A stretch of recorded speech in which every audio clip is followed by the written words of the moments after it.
Hi friends, నేను అపర్ణ. నేను చదివే ప్రేమ కథలను వింటున్నందుకు అందరికీ థ్యాంక్స్ అండి. అలాగే నా ఛానల్ని సబ్స్క్రైబ్ చేసుకొని నాకు సపోర్ట్ చేయండి ఫ్రెండ్స్. 2 రోజుల నుంచి అనిత ఏదో తలుచుకొని తెగ బాధపడుతోంది. తను నా హాస్టల్మెంట్, మంచి ఫ్రెండ్. ఏం జరిగిందని అడిగా. క్లాస్లో ఒకడు ఏడిపిస్తున్నాడంది. వాడి అంతు చూడాలని బయలుదేరాం. ఏదో సరదాకి కామెంట్ చేశాను తప్ప ఏడిపించే ఉద్దేశం లేదు. తనింత సెన్సిటివ్ అనుకోలేదు. సారీ.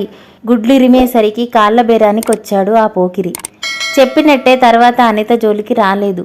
పర్లేదు, మంచి అబ్బాయే అనిపించింది. తనుండేది మా హాస్టల్ పక్కనే కావడంతో అప్పుడప్పుడు కనిపించేవాడు. ఓసారి ఎదురు పడితే పలకరింపుగా నవ్వా. దగ్గరికి వచ్చి చొరవగా మాట కలిపాడు. నా పేరు ఆనంద్, నాకో చెల్లి, నాన్న ఊరి పెద్ద వివరాలు చెప్పాడు. ఆపై మా మధ్య వీలైతే 4 మాటలు, కుదిరితే కప్ కాఫీ మామూలైపోయింది. తను బాగా కేరింగ్ టైపు. ఏదైనా అవసరం ఉంటే క్షణాల్లో వాలిపోయేవాడు. అన్ని పనులు చేసి పెట్టేవాడు. ఓ అమ్మాయి పడిపోవడానికి ఇంతకన్నా ఏం కావాలి? తనకి నేనన్నా ఇష్టమే. రోజులు గడుస్తున్న కొద్దీ మా ప్రేమాయణంలో వేగం పెరిగింది. మా కోర్సులు అయిపోగానే ఇద్దరికి ఉద్యోగాలు వచ్చాయి. మా ప్రేమ గురించి పెద్దలకు చెప్పి పెళ్లికి ఒప్పించాలనుకున్నాం. కానీ ఓ సంఘటన మా ఆశల్ని కాలరాసింది. ఆనంద్ చెల్లి ఎవరో అబ్బాయిని ప్రేమించింది. ఇంట్లో ఒప్పుకోరని తనతో పారిపోయే ప్రయత్నం చేసింది. పరువు పోయిన బాధతో ఆనంద్ నాన్నకి గుండెపోటొచ్చి ఆసుపత్రి పాలయ్యారు. చెల్లిలా నువ్వు ప్రేమలో పడి ఉన్న కాస్త పరువు తీసి మమ్మల్ని చంపొద్దని మాట తీసుకున్నారట. ఈ పరిస్థితిలో మేమేం చేయగలం? పెద్దల్ని చంపుకోలేక మా ప్రేమను త్యాగం చేశాం. భార్యాభర్తలం కాకపోయినా జీవితాంతం మంచి స్నేహితుల్లా ఉండాలనుకున్నాం. ఇక్కడే నా జీవితం మరో మలుపు తిరిగింది. గాఢంగా ప్రేమిస్తున్నానన్నాడో సీనియర్ కొలీగ్. ఆనంద్తో నా ప్రేమ బ్రేకప్ విషయమంతా అతడికి చెప్పేశా. ఇందులో తప్పేముంది? పరిస్థితులు అనుకూలించక మీరు విడిపోయారు. అయినా నాకేం అభ్యంతరం లేదన్నాడు. ఆ మంచి మనసుకి కృతజ్ఞత చెబుతూనే అంగీకారం తెలిపా. పెళ్ళయ్యాక నన్ను ఉద్యోగరీత్యా స్టేట్స్కి తీసుకెళ్ళిపోయాడు. 6 నెలల దాకా చిలక గోరింకల్లా ఉన్నాం. ఆ తర్వాతే అసలు వ్యధ మొదలైంది. ఓసారి నేను ఇండియా వచ్చి తిరిగెళ్ళా. తర్వాత తన ప్రవర్తనలో విపరీతమైన మార్పు.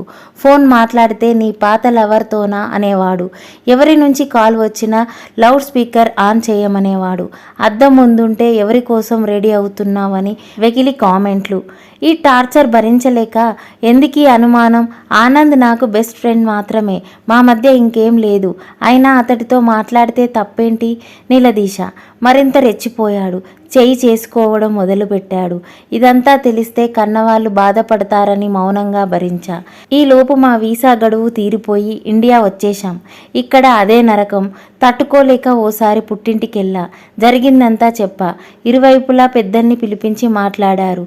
కొన్నాళ్ళు బాగానే ఉన్నా మళ్ళీ పాత బుద్ధి పోనిచ్చుకోలేదు. ధైర్యంగా ఉండే నేను బేలగా మారిపోయా. తీవ్ర మానసిక వేదన తట్టుకోలేక ఆత్మహత్యకు యత్నించా. పేరెంట్స్ వచ్చి తీసుకెళ్ళిపోయారు. డైవర్స్కి దరఖాస్తు వేశాం. అదిగో చాన్నాళ్ల తర్వాత మళ్ళీ ఆనంద్కు ఫోన్ చేశా. అప్పటికే తనకు పెళ్ళై ఒక పాప. బాధ చెప్పుకొని ఏడిస్తే అప్పుడిలా ఓదార్చాడు.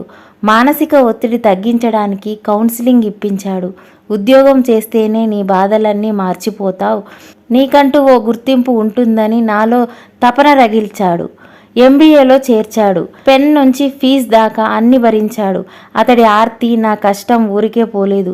ప్రస్తుతం నేను మంచి పొజిషన్లో ఉన్నానంటే ఇదంతా ఆనంద్ చలువే. వ్యర్థం అనుకున్న నా జీవితానికో అర్థం ఇచ్చాడు. మాది ప్రేమ, స్నేహమా, ఇంకేదైనా? చాలామంది చాలా రకాలుగా అనుకుంటున్నారు. I don't care. ఇప్పటికీ తనంటే నాకు ఇష్టమే. ఈ జన్మలో అర్ధాంగి కాలేకపోయా. మరో జన్మకైనా అతడి కోసం ఎదురు చూస్తుంటా. ఫ్రెండ్స్, మీ జీవితంలో ఎదురైన ప్రేమ కథలని, అనుభవాలని మాతో పంచుకోవాలనిపిస్తే మీ అనుభవాలని పేపర్ మీద రాసి దానిని స్క్రీన్ మీద కనిపిస్తున్న వాట్సాప్ నెంబర్కి సెండ్ చేయండి. మేము దాన్ని వినిపిస్తాము. Thank you for watching. ఈ వీడియో మీకు ఎలా అనిపించిందో కామెంట్ చేయండి. నా ఛానల్ని సబ్స్క్రైబ్ చేసుకోండి. Thank you for watching.